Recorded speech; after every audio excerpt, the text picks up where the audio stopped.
Je suis diplômé sans emploi, sans papier, et que je peux rien faire.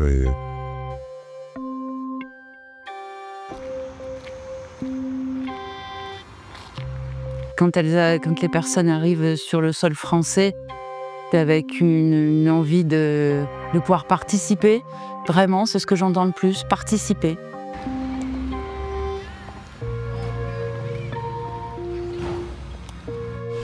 On peut aussi contribuer aussi à l'économie de la France.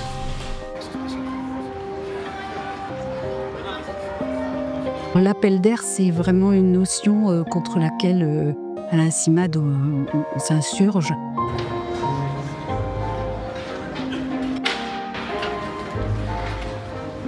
Ils n'ont pas visé la France parce qu'ils vont avoir des allocations plus intéressantes.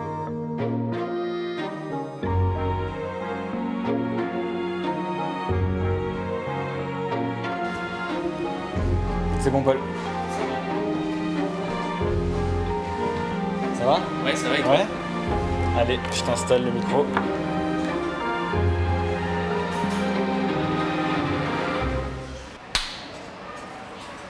Bon, ça va? Prêt? Ouais, ça va, très bien. Bon, est-ce que devant les caméras, tu pourrais nous parler un peu du projet? Oui, en fait, moi, tu vois, j'ai été élu en juillet 2024 et j'ai été élu face au Rassemblement national dans cette circonscription de la Drôme. Ça, c'est relativement fondateur dans le début de mon mandat.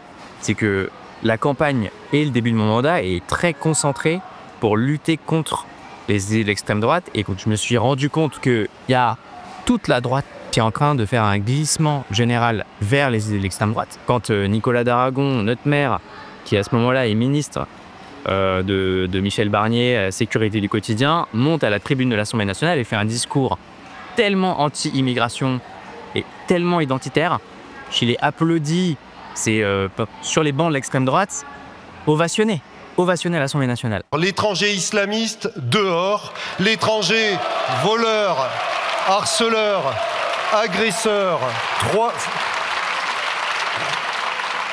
L'étranger voleur, harceleur, agresseur, 3 fois dehors. Nous devons reprendre le contrôle. Ce que je vais essayer de faire d'ici 2027, c'est de faire gagner en espace et en audience le message que nous, on veut faire passer. Que la sécurité, c'est pas lié au sujet migratoire, que l'accueil, l'intégration, on devrait vraiment revoir complètement la manière dont on approche le sujet, parce que de toute façon, on sera soumis à des flux, qu'on le veuille ou non, qui sont liés à la pauvreté, qui sont liés à une différence de richesse entre les pays, et qui sont liés aussi aux conditions climatiques de plus en plus.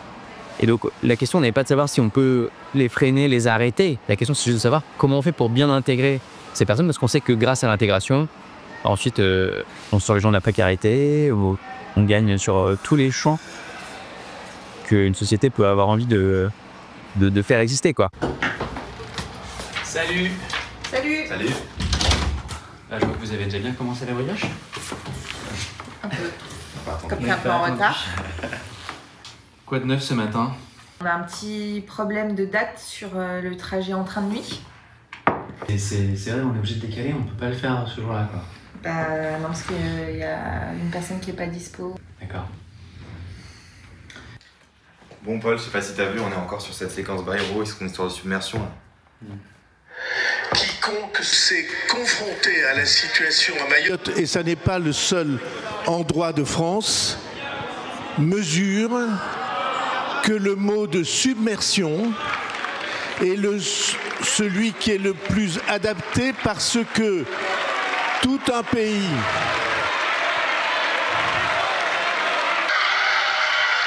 Regarde qu'est-ce qu'il applaudit. Donc Bayrou avait dans une émission de télé parlé de submersion migratoire, d'un sentiment de submersion migratoire.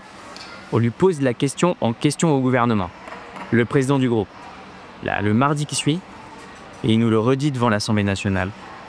Et ensuite, on a 15 jours pendant lesquels on entend parler de submersion migratoire, de sentiment de submersion migratoire sur la plupart des chaînes d'infos en continu. Ce sujet se retrouve dans les médias et il devient ultra difficile à ramener dans le domaine de la raison. C'est un moment que vous appréhendez, la télé?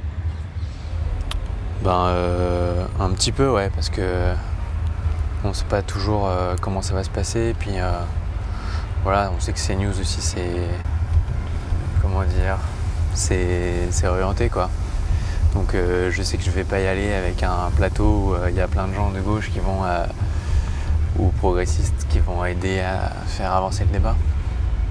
Les députés de gauche ont poussé des cris d'orfraie face à des expressions qui les dérangeaient hier. Je ne sais pas si c'était votre cas, Paul Christophe, vous allez nous le dire dans un instant. Bien sûr.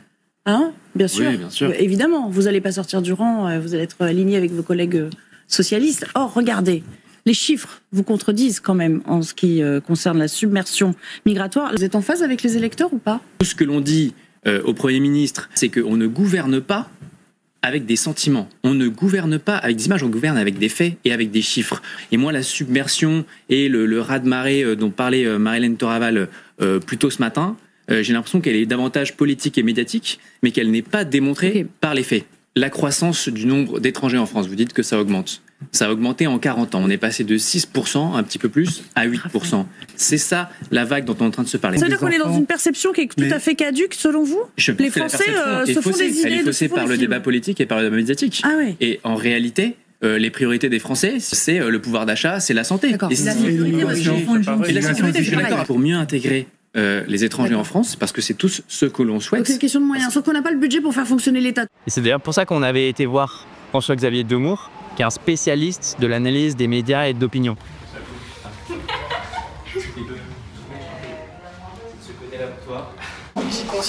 Ça bouge. Hein.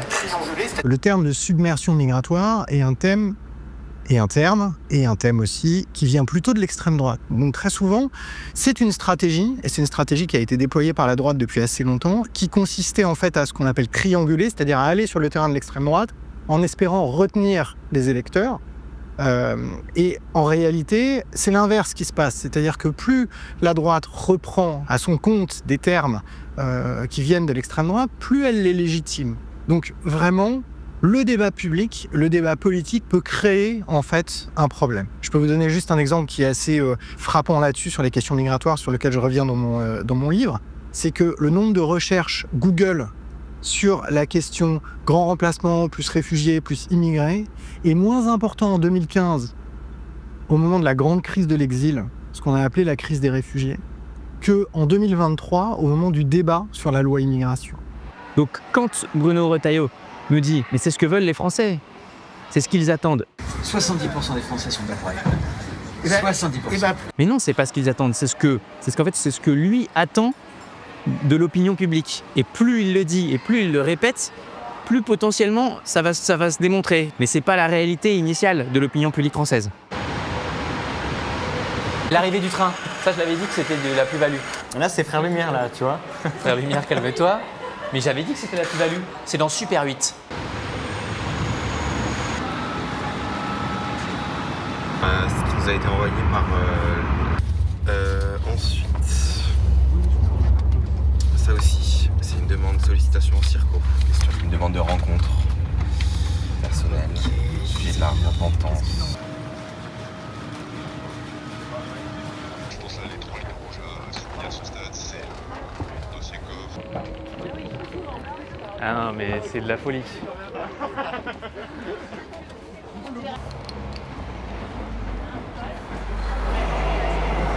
Non.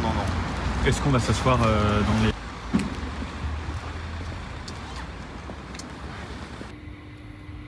Salut. Ça va? Ça va et vous? Bah ouais, ça va. Vous avez fait bon voyage? Super.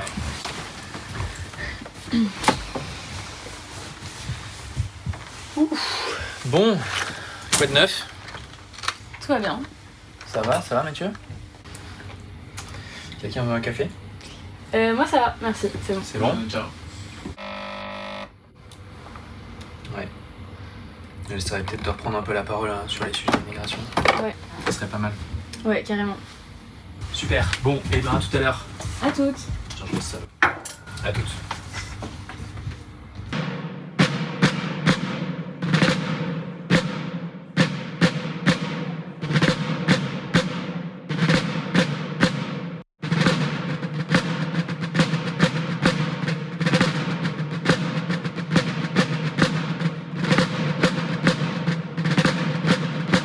Bon voilà, donc là je vais aller en séance des questions au gouvernement et ensuite on se retrouve pour l'interview de Paul Dornion dans l'autre bâtiment. Ça te va?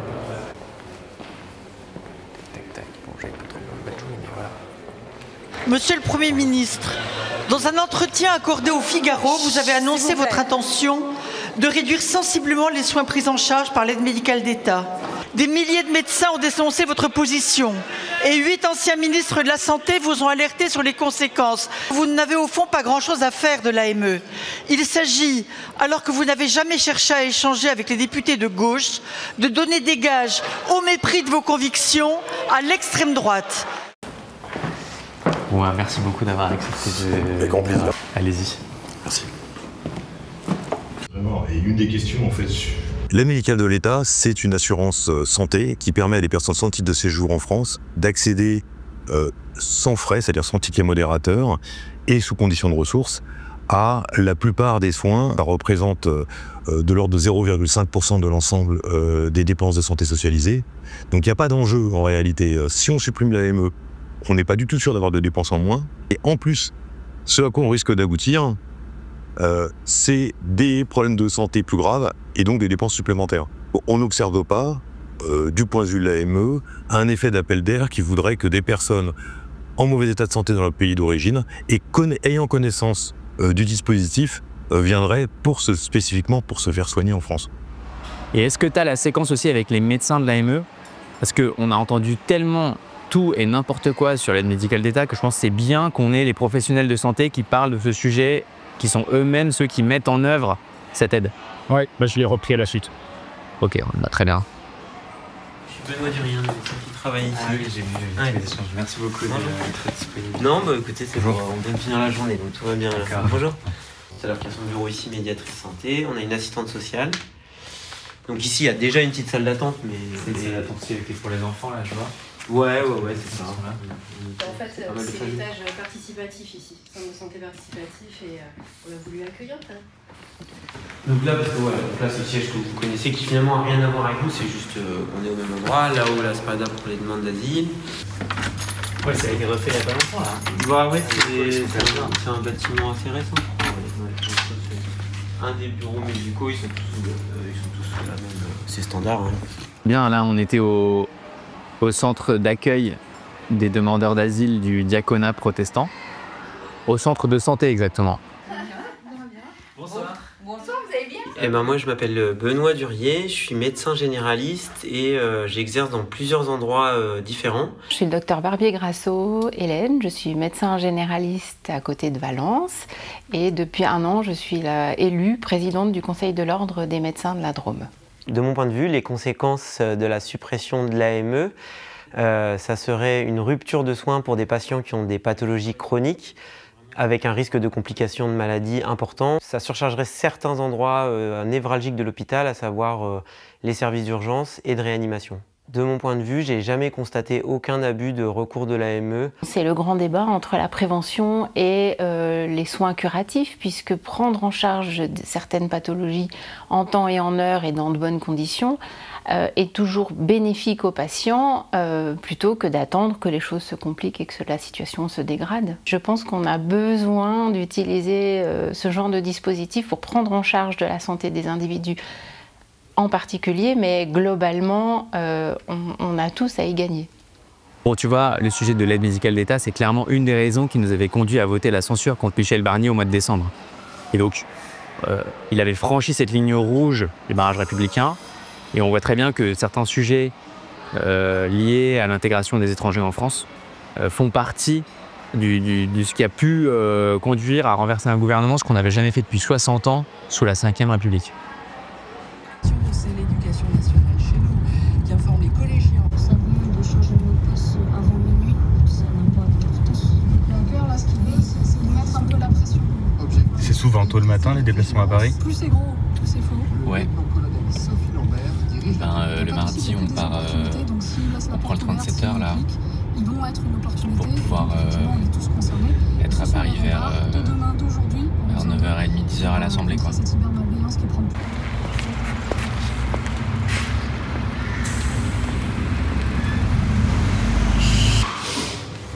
Donc là, le train est en retard. Ouais. Ben, ça arrive.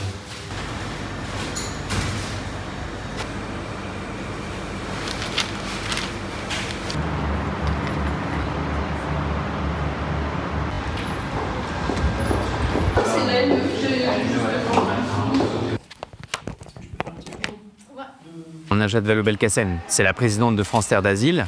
Donc naturellement, elle nous a pas mal parlé d'un des sujets sur l'entrée et le séjour des étrangers qui est celui de l'asile. Et elle nous a aussi pas mal parlé d'un sujet qui est connexe, qui est très souvent utilisé par la droite et l'extrême droite pour décrédibiliser, pour stigmatiser, qui est le sujet de l'appel d'air. Hein, les étrangers arriveraient en France pour profiter du système, des aides sociales, de l'aide médicale d'État par exemple. Il y a aujourd'hui un récit autour du fait qu'on ne contrôlerait plus rien, que c'est vraiment le laisser-aller total, que n'importe qui peut faire n'importe quoi. C'est un peu plus compliqué que cela. Donc la personne, une fois qu'elle est sur le territoire, elle, en tant que demandeuse d'asile, en réalité, elle entre dans un protocole, dans un processus qui est beaucoup plus cadré que les gens ne le croient quand ils pensent qu'on a perdu le contrôle. Elle va attendre la décision qui va être rendue sur son statut possible de réfugié ou pas par l'OFPRA. Généralement, elle attend à peu près 5-6 mois. Que font ces personnes pendant les 6 mois que je viens d'évoquer ? Donc c'est une situation, alors j'allais dire, dans le meilleur des cas, elles sont hébergées par les associations que nous sommes, et donc il y a quand même des activités qui ont lieu, des choses pour les sociabiliser un peu à leur nouveau territoire. Mais dans le pire des cas, comme il n'y a pas suffisamment d'hébergement, certaines d'entre elles se retrouvent tout simplement à la rue.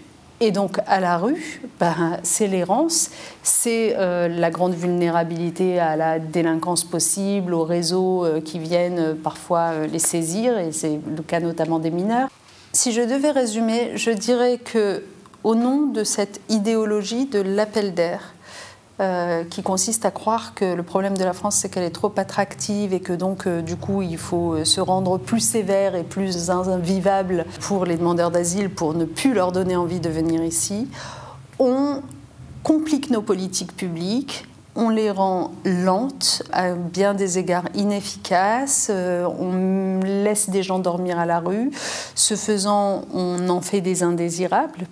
Et donc, en fait, on nourrit le sentiment d'hostilité à l'égard des demandeurs d'asile, des réfugiés, des étrangers de manière générale. Ouais, totalement. Voilà. Tu peux nous dire un petit mot sur pourquoi tu as voulu aller à Briançon ? En fait, il y avait plusieurs moments où on s'intéressait au sujet de l'intégration des étrangers, des droits auxquels ils pouvaient avoir accès, etc. Et je me suis dit que ce serait bien qu'on aille voir un point de passage, un point d'entrée. Parce que l'entrée, c'est un moment clé aussi de leur parcours, de leur arrivée en France, etc. Là-bas, il y a un point de passage historique depuis l'Italie, où il y a eu, depuis 2018, 11 personnes qui sont décédées, 5 personnes qui ont disparu. Depuis le premier village de l'Italie, il y a entre 5 et 12 heures de marche qui vont faire parfois en hiver. Et donc, c'était intéressant d'aller rencontrer ces associations qui font des maraudes et aussi de comprendre dans quel contexte elles travaillent et aussi voilà, quelles aides et quelle assistance elles apportent aux migrants qui passent là-bas. C'est bon. Ce qui est assez particulier que vous pourrez voir à travers les explications de Michel notamment, c'est qu'en fait ici c'est très difficile de capter où est-ce qu'on est en France et en Italie parce qu'en fait c'est vraiment une frontière alambiquée ici. Parfois il y a tel arbre en Italie, parfois tel arbre. D'accord, je vois. Voilà. Et d'ailleurs, tout le charme de cette station internationale, c'est justement qu'on oublie. Dans quel pays on est ? Qu'on accueille tous les étrangers, sauf certains un peu trop bronzés. D'ailleurs, je me demande, vous, si on va vous laisser passer, je suis pas sûr, les cheveux un peu là, je sais pas.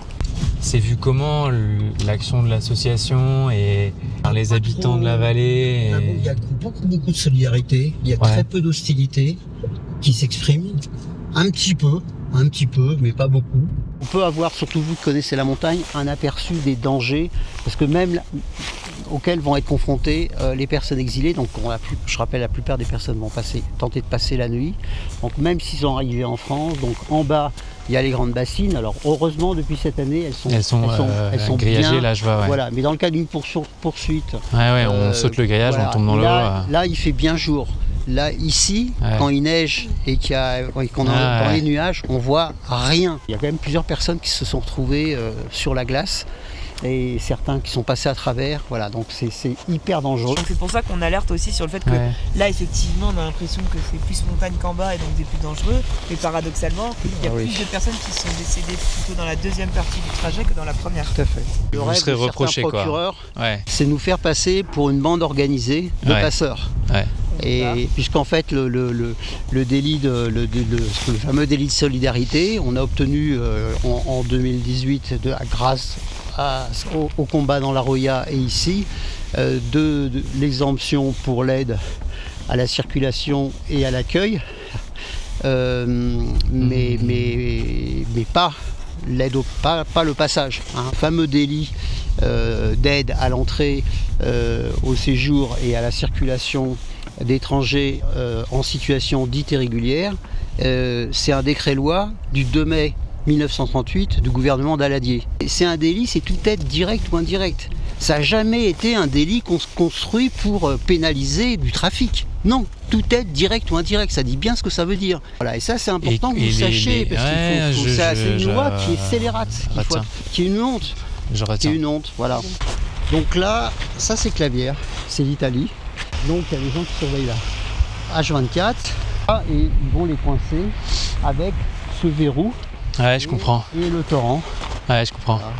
Et il y a même eu un secours, il a fallu secourir les personnes exilées et les flics qui leur couraient après, qui se sont retrouvés pareil coincés, quoi.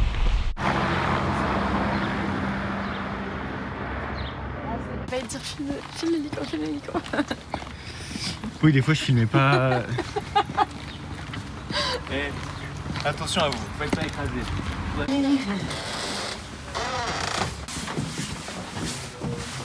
Nous, on a le sentiment à la MapMonde que c'est compliqué de créer un nouvel imaginaire, enfin de recréer un nouvel imaginaire autour de les personnes étrangères, c'est celles qui sont dans notre quotidien à tous. Nous, on le voit dans toutes les personnes qu'on accompagne. C'est des personnes qui ont la vie de tout Briançonnais et Briançonnaises. Et peut-être que c'est un discours qu'on peut reporter aussi pour un peu redécaler cette fenêtre qui est ici, où on subit les coups. Et t'as les mots fenêtre sans dire le mot Overton derrière, mais je l'ai entendu. Mais le truc qui paraissait complètement quasiment d'extrême droite devient centriste, quoi. Dans la mesure où l'État refuse en fait de se plier à cette obligation légale de l'accueil des personnes dans la rue, il y a un besoin d'hébergement d'urgence qui est de plus en plus nécessaire à Briançon. L'accueil est nécessaire, puisque c'est au moment où on ferme qu'on constate des pics de violence. L'impact, c'est que en fait, nous, on récupère des personnes qui sont d'autant plus abîmées par la traversée de la montagne, parce qu'ils restent plus longtemps, parce qu'il y a une chasse à l'homme qui se fait même jusque dans la vieille ville de Briançon. Ça met en danger de toute façon et les personnes qui veulent traverser et aussi la police. Enfin, c'est quoi ces conditions de travail en pleine nuit de faire la chasse à l'homme ? Quand la frontière elle est moins étanche, tout se passe bien.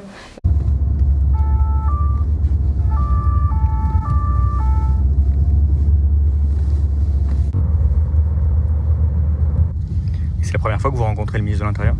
Non, j'ai déjà vu à l'Assemblée nationale. Il est venu en audition devant la commission des lois, quelques fois. Ah oui, je me souviens. Donc là, juste après Briançon, Bruno Retailleau était venu en déplacement à Valence. Il avait fait un tour notamment des quartiers populaires ici. On pourrait raconter la scène où, en fait, on avait demandé que tu rentres dans le cortège de Retailleau, que tu avais été oublié, et que du coup, au dernier moment, j'ai toqué à une vitre, on est rentré dans une voiture de police et nous voilà dans le cortège ministériel. C'était la première fois qu'on passait dans Valence comme ça. C'est vrai.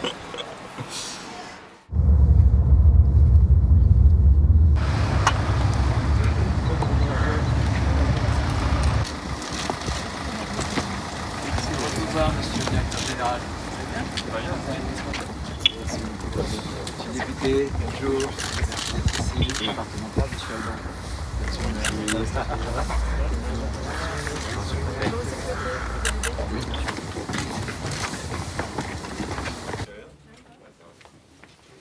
Là, la taille de la pièce limite le nombre d'un pétron. Moi, j'avais été un peu perturbé quand je te filmais à ce moment-là parce que, à certains moments, tu avais été un peu mis à l'écart. Il y avait d'Aragon à côté de lui, quoi, il mobilisait l'attention sur son déplacement et sur ses propos, sur ce qu'il voulait dire, quoi.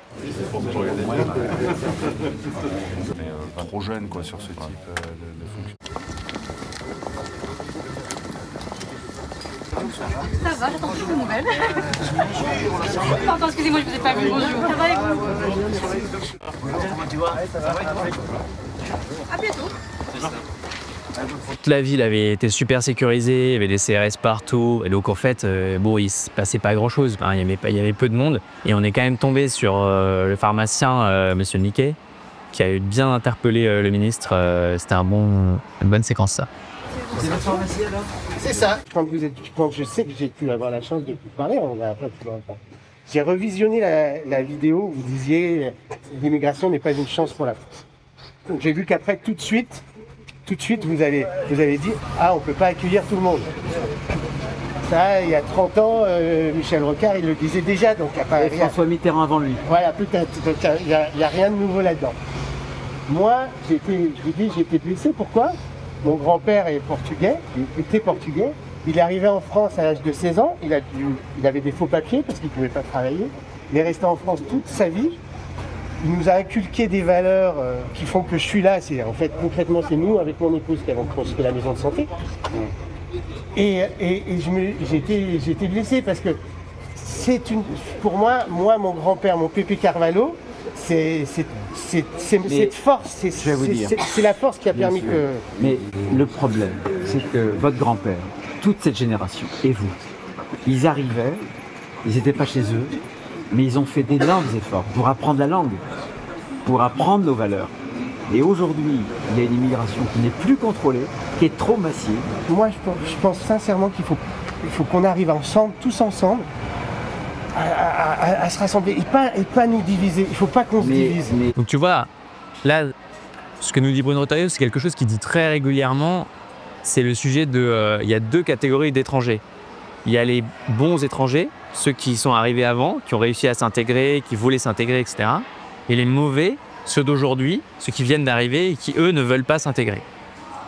Et c'est intéressant de voir que ce discours, c'était exactement le même qui était porté il y a 50 ans, 60 ans, sur les étrangers dont on dit aujourd'hui qu'ils se sont intégrés. Les Italiens, les Espagnols, les Portugais. Il y a, dans les années 50-60, qu'est-ce qu'on disait de l'immigration italienne? Que c'était des Rital, des macaronis, qu'ils allaient importer la mafia italienne en France, qu'ils n'allaient pas travailler, etc. Qu'ils allaient détruire la nation française, le lien national. Ils portent le même discours sur l'immigration d'aujourd'hui, alors que celle d'hier, c'est très bien intégré. Sur les 500 000 personnes, le fameux demi-million, ça fait beaucoup. Sur les 500 000, il y a une partie irrégulière. D'accord, il y a combien? C'est difficile, on considère que c'est 50 à 60 000. Voilà, donc on est d'accord, donc on parle de 50 à 60 000 personnes en fait. 50 000 personnes sur 70 millions de personnes. Mais c'est tous les ans. On va s'en sortir. Non, je vous promets qu'on va s'en sortir. Non. Moi je suis sûr. Je suis sûr. Non, il faut réduire. Mais il faut réduire. Bravo. Je vais prendre la place. Ces déclarations sur l'immigration qui divisent, qui choquent, avec des chiffres qui sont loin de représenter la réalité de ce que vivent les gens ici. Et donc voilà, on voit qu'il y a des gens très impliqués dans la vie des quartiers qui contribuent justement à renforcer la sécurité, mais qui portent un discours différent sur les étrangers et l'immigration en France. Monsieur le ministre, je vais vous laisser ici. Merci de déjeuner avec vous. Merci à vous. Êtes dans quel groupe à l'Assemblée? Socialiste. C'est ça. Ouais. Donc je suivrai... un courant particulier ou Oui, le courant des gens qui ont censuré le gouvernement. Ah bah plutôt un courant de gauche. D'accord. Merci d'être venu ce matin. Bon, je vous en prie. Merci. Au revoir. Après cette visite, on est allé à la maison d'Elisa. Est-ce que tu peux expliquer ce que c'était? Oui. En fait, tu vois, Bruno Retailleau, il tire le fil du sujet de l'intégration. Ce qui était intéressant en allant à la Maison d'Elisa dans la Drôme, qui accueille les étrangers sans condition, c'est qu'on a pu aller rencontrer des étrangers qui nous ont montré leur envie et leur volonté de s'intégrer en France, et donc qui va totalement à l'encontre des propos que lui il tient. Stéphane. Et Virginie. Enchanté. Bah allez, on y va, hein. C'est parti. Depuis maintenant 2017, donc ça fait 8 ans, 7 ans et demi, on essaie de mettre notre pierre à l'édifice dans cette situation un peu folle de non-accueil en fait. Au début, on nous a rétorqué, mais certains nous ont dit ça va faire montrer le Front National. Alors déjà, on pense que non, c'est l'inverse en fait. Le fait de se croiser dans un village, rien que de se regarder, se faire un sourire, de se dire bonjour, d'avoir une invitation, tout ça, ça casse un peu les peurs qui peuvent être, amenées quand on connaît pas, quand on est loin. Et puis avec en plus derrière un discours des fois de dire que ça coûte, alors qu'il y a quand même des études qui montrent que quand on fait la balance entre ce que ça rapporte le travail des personnes, il y a plutôt un excédent, quoi. Il y a des entreprises autour de nous qui, parfois les patrons nous disent bah oui, c'est terrible en fait, on a de la main d'œuvre là juste à côté et on a peur et c'est compliqué et puis en fait on se sent pas les moyens aussi financiers aussi, enfin voilà. Ouais. Et même les syndicats de droite ils le disent dans certains domaines, dans la restauration notamment, s'il n'y a pas toutes ces personnes qui viennent dans les services etc, ça marche plus en fait en France. Je suis en France depuis 2022, dans le mois de décembre, je suis venu habiter dans l'association Voix Libre, qui m'aide parce que moi j'ai pas aucun revenu de la France comme aide. C'est eux qui m'aident 100 balles chaque mois qu'ils me versent pour la nourriture. C'est peu, mais ils font comme ils peuvent. D'ailleurs, ils ne sont pas obligés, mais de te loger, de te donner au moins 100 balles le mois, c'est déjà beaucoup, tu vois. Et après, je me dis, ben, si j'étais pas là où j'allais être,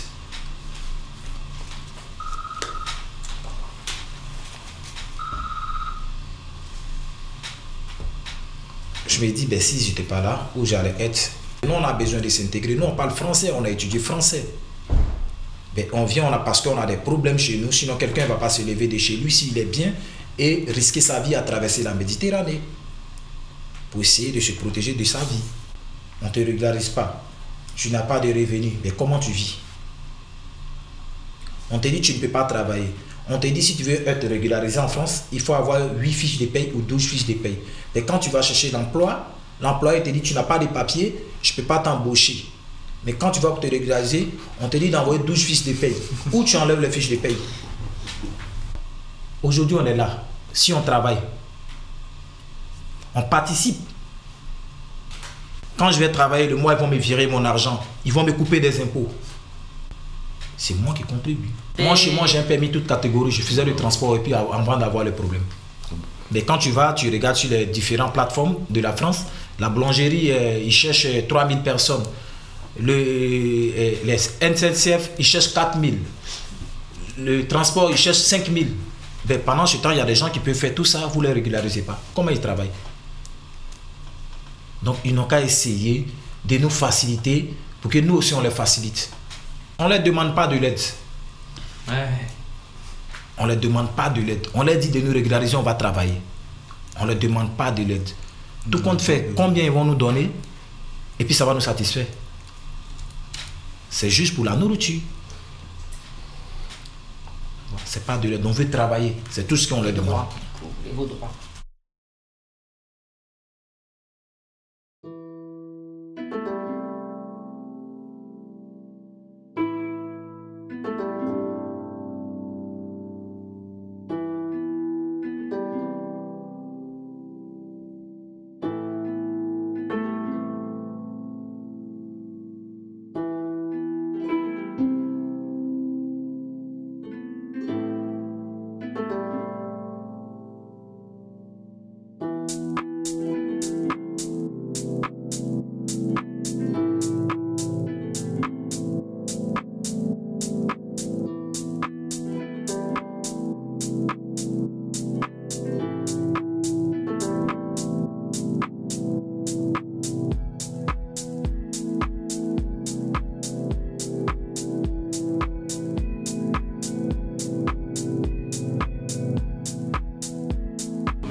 sera peut-être pas tout.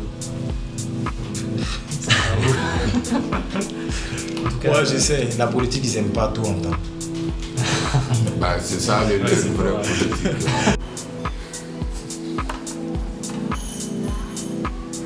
C'est bon, Mathéo? Ouais. On a fini? On a fini. Je peux m'arrêter? Tu peux t'arrêter. Ah.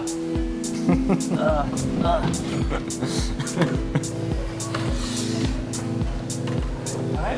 Alright. Excellent. Bah, merci beaucoup à vous. Hein. C'était vraiment très bien. Merci Fred. Hein. Merci pour ton aide, Fred. Personne derrière la caméra, mais en fait, il y avait quelqu'un. Il est marrant, Mathéo. Il fait genre, ouais, je fais le film et tout. En fait, pas du tout. Heureusement que vous êtes 4. Hein. Le mec, il a fait une chose. Oui, bah, c'était moi. Vous n'hésitez pas. Documentariste.